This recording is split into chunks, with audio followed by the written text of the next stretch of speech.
ناظرین، پروگرام بیاض عالم میں طنز و مزاح پر میری لکھی تحریر ہے، آپ میری ہی زبانی سن سکیں گے۔ اس کے علاوہ اگر چاہیں تو میری تمام تحریریں آپ فیس بک پر عالم کی ڈائری میں بھی پڑھ سکتے ہیں۔ تو آئیے ناظرین، پروگرام بیاض عالم شروع کرتے ہیں۔ آج کے پروگرام کا عنوان ہے میں بھی ہمیشہ دیر کر دیتا ہوں۔ ناظرین، منیر نیازی صاحب کی نظم ہمیشہ دیر کر دیتا ہوں سے متاثر ہو کر مجھے بھی احساس ہوا کہ میں بھی ہمیشہ دیر کر دیتا ہوں۔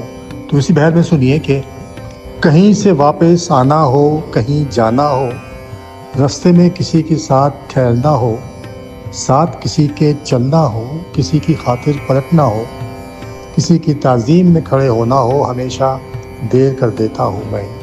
سجدہ خالق کو کرنا ہو، کیے اپنے پر توبہ کرنا ہو، اس سے معافی مانگنا ہو، اس کے آگے گڑ گڑانا ہو، ہمیشہ دیر کر دیتا ہوں میں۔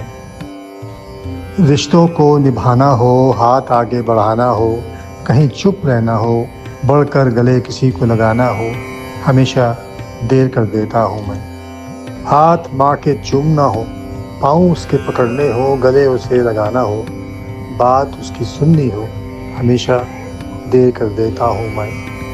مسکرا کر کسی کو دیکھنا ہو، شام کسی کے ساتھ گزارنا ہو، اظہار محبت کرنا ہو، ہاتھ اس کا تھامنا ہو، ہمیشہ دیر کر دیتا ہوں میں۔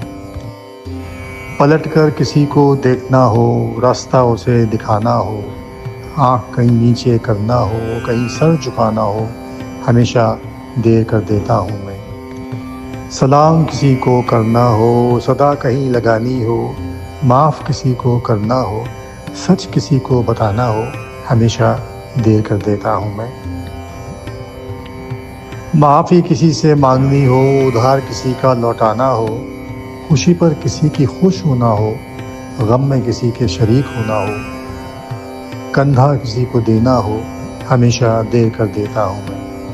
رخصت بیٹی کو کرنا ہو، سر پر اس کے ہاتھ رکھنا ہو، اسے منانا ہو، گدگدانا ہو، پاس اٹھ کے بیٹھنا ہو، ہمیشہ دیر کر دیتا ہوں میں۔ اور آخر میں عرض ہے کہ کسی کے پاس جانا ہو، کہیں سے اٹھنا ہو، ہارنا کسی سے ہو اور جتانا کسی کو ہو، ہمیشہ دیر کر دیتا ہوں میں۔